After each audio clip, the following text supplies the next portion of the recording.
Olá, tudo bem? Essa é a nossa primeira aula do curso sobre tutelas provisórias e nessa primeira aula nós vamos abordar a parte geral dessas tutelas provisórias, as características que são comuns a todas elas e as regras que o CPC de 2015 estabeleceu e que valem tanto para as tutelas provisórias de urgência quanto para as tutelas provisórias de evidência. Então, para início, é sempre bom a gente resgatar um conceito doutrinário e começar a nossa análise a partir dele.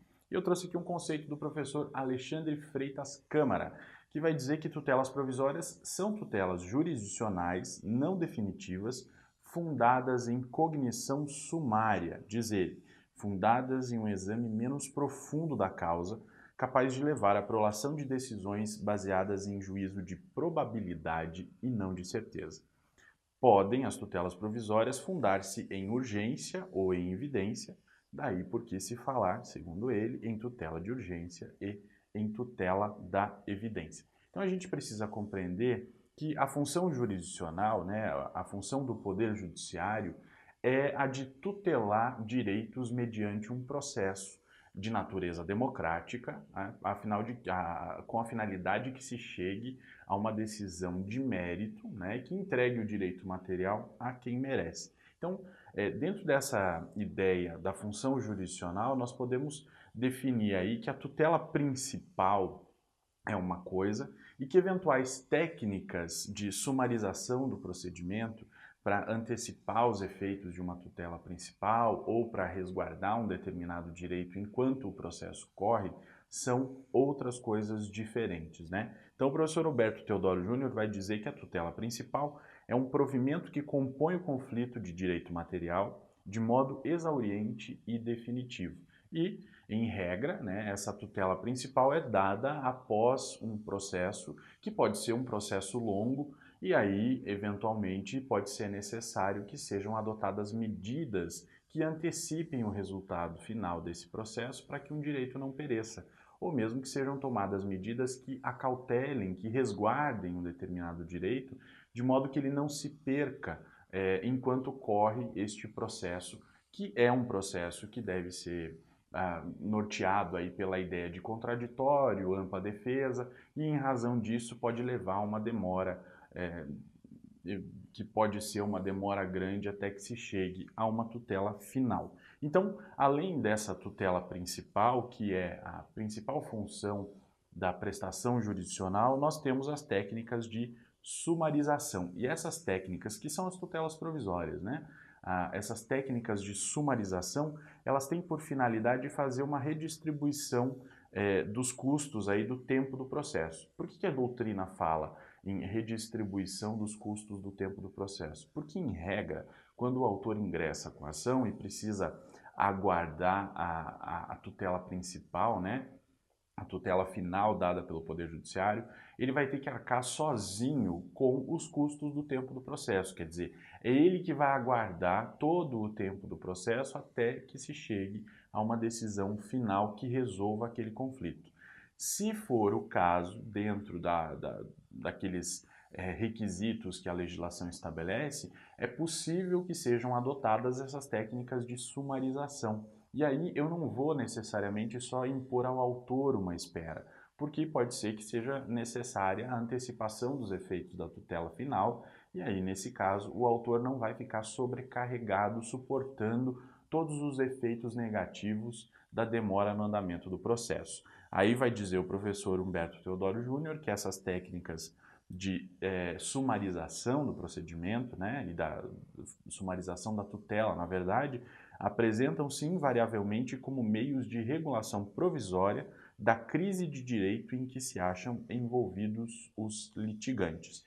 E essas técnicas de sumarização, elas podem ter basicamente duas naturezas. Ela pode ter uma natureza conservativa, quer dizer, resguardar um determinado direito que pode ser ameaçado pelo decurso do tempo, e também pode ter natureza satisfativa, que é no caso quando se dá a antecipação da tutela. Quer dizer, eu já entrego de forma antecipada o direito à parte autora. Vamos pensar aí a respeito de uma liminar que concede alimentos provisórios, por exemplo.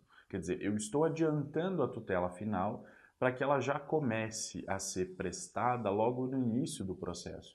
E isso vai ter natureza satisfativa, quer dizer, eu já estou satisfazendo a pretensão do autor.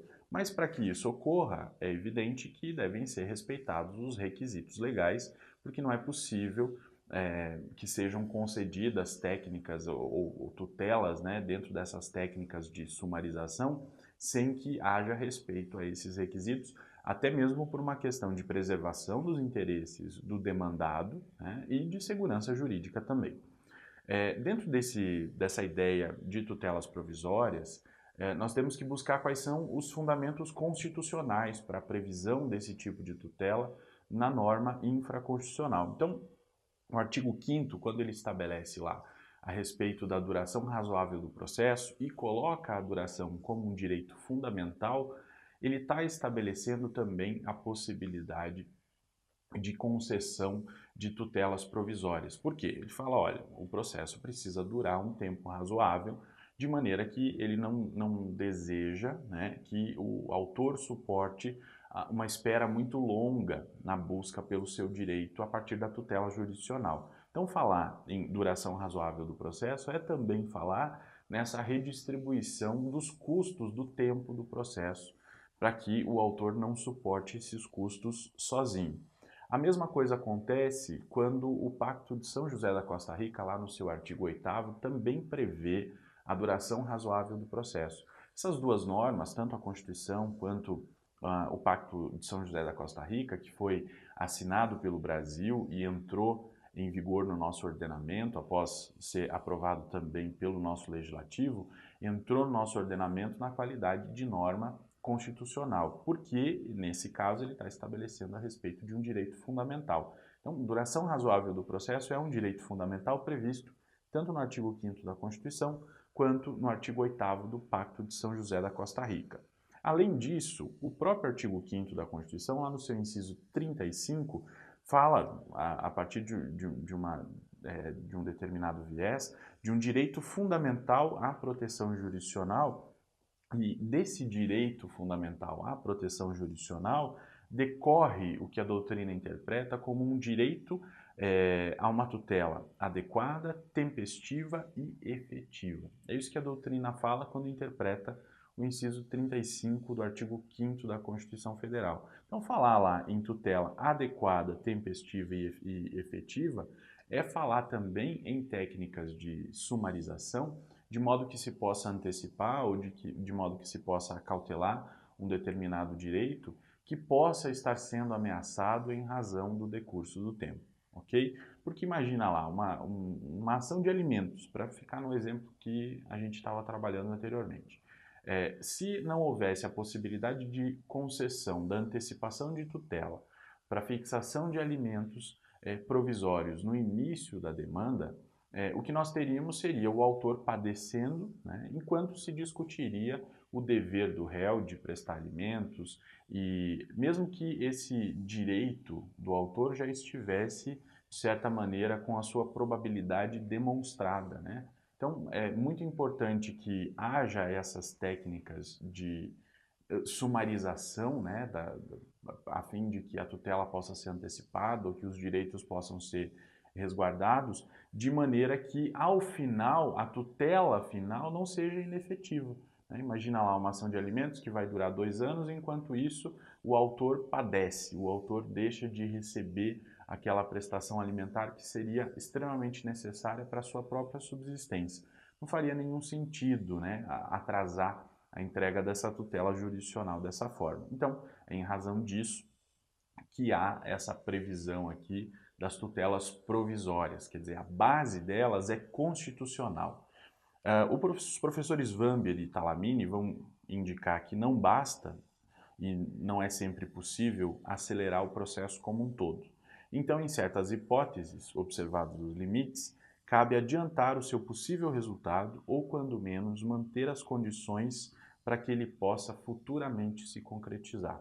E aqui eles dão a essência mesmo dessas disposições constitucionais que embasam as tutelas provisórias. Então, já que não é possível acelerar o processo como um todo, porque há um procedimento que precisa ser seguido, porque o contraditório precisa ser respeitado, porque a ampla defesa precisa ser respeitada, é importante, então, além de resguardar os direitos do réu, as garantias processuais do réu, também garantir o direito que o autor está pleiteando para que ele não sofra diminuição ou mesmo para que ele não se torne inefetivo ao final.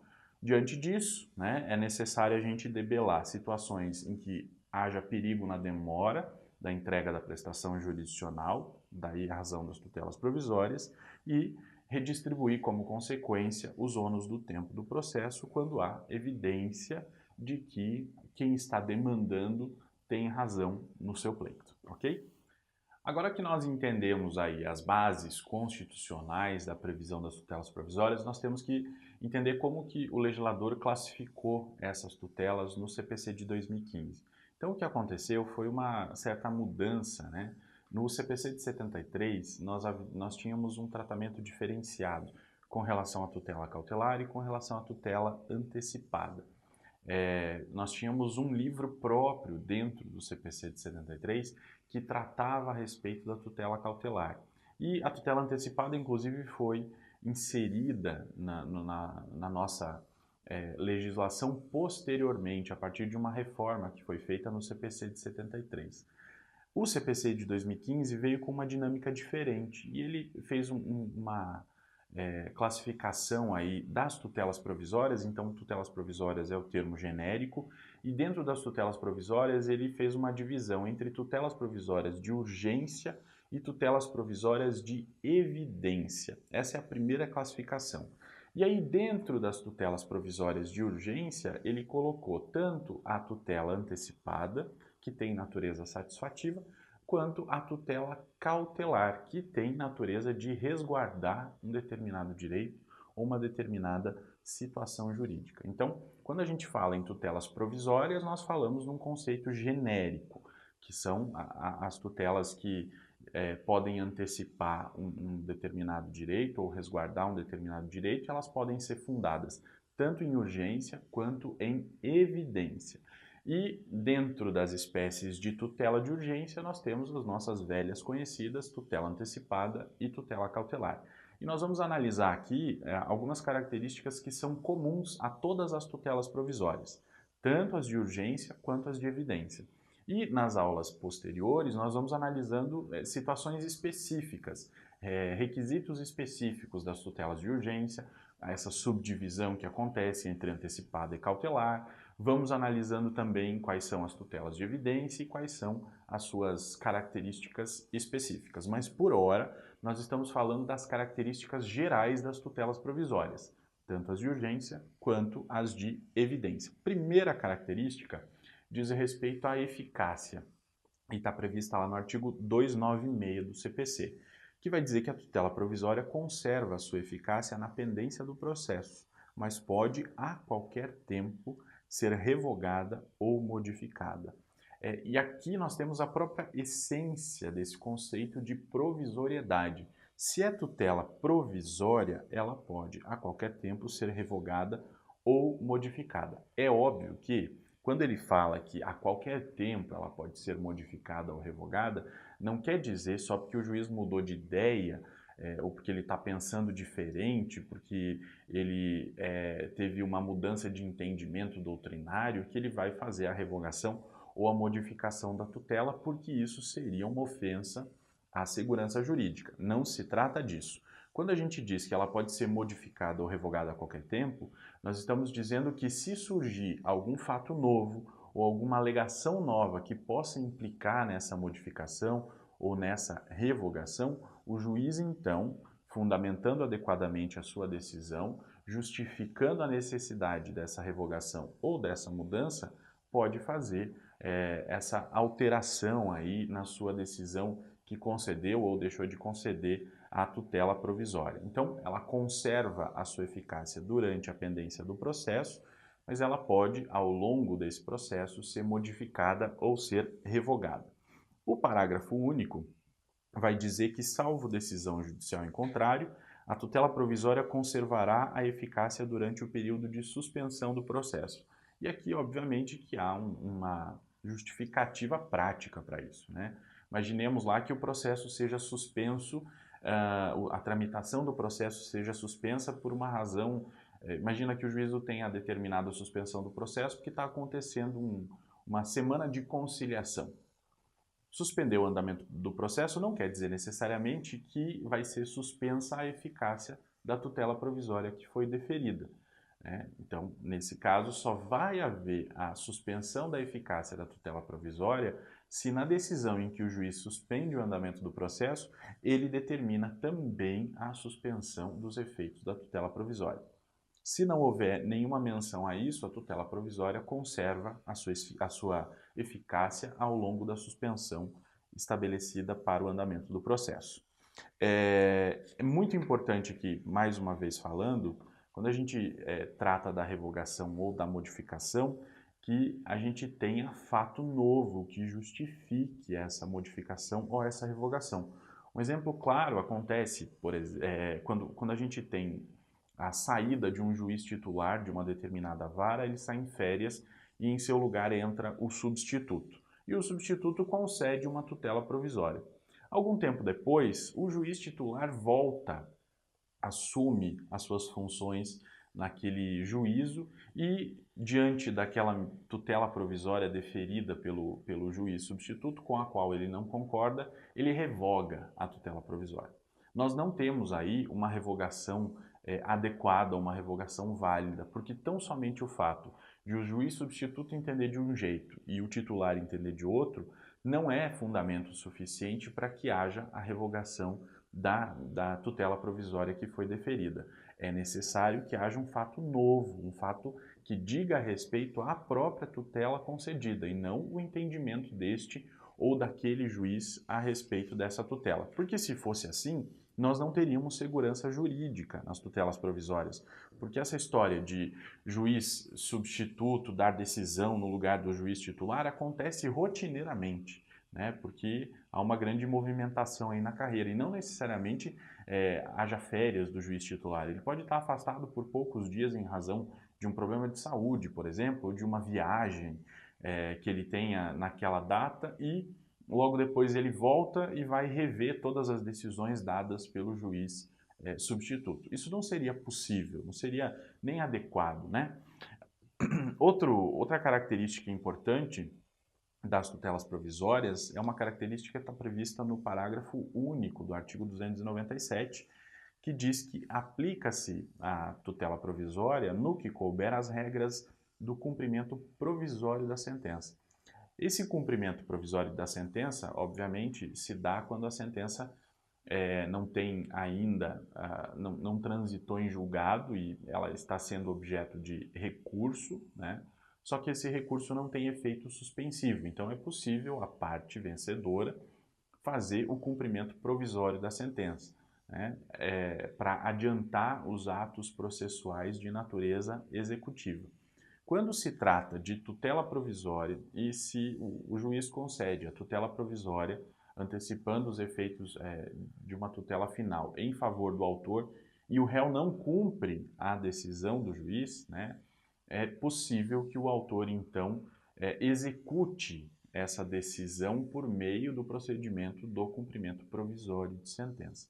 Não se trata, obviamente, de sentença, se trata de uma decisão interlocutória que antecipou os efeitos ou que determinou aí uma medida cautelar e é possível ao autor executar essa medida por meio do procedimento do cumprimento provisório da decisão. O momento, com relação ao momento do requerimento das tutelas provisórias, aí vai depender da natureza da tutela provisória e depois quando a gente for analisar cada uma delas a gente vai ver qual é o momento adequado para cada uma, mas as tutelas provisórias, em regra, elas podem ser requeridas de forma antecedente ou de forma incidental.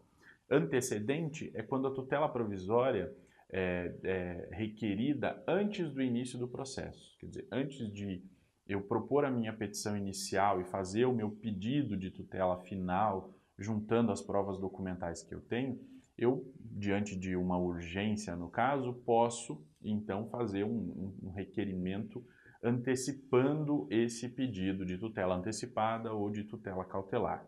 Já o pedido incidental, quer dizer, é quando acontece o requerimento da tutela provisória durante a vigência do processo, durante aquele tempo em que o processo está em tramitação, desde o início até o seu final.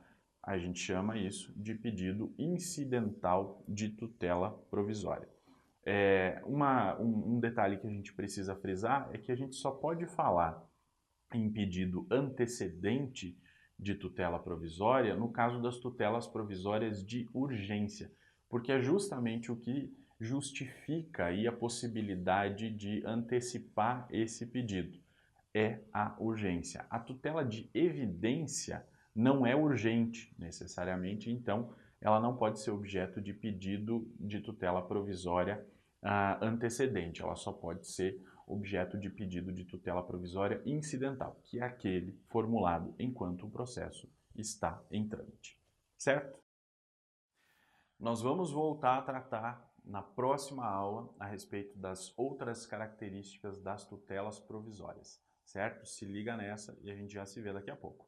Se você gostou desse vídeo e quer continuar assistindo a respeito de tutelas provisórias, confere aqui na descrição o link do site. Nós temos um curso completo para você.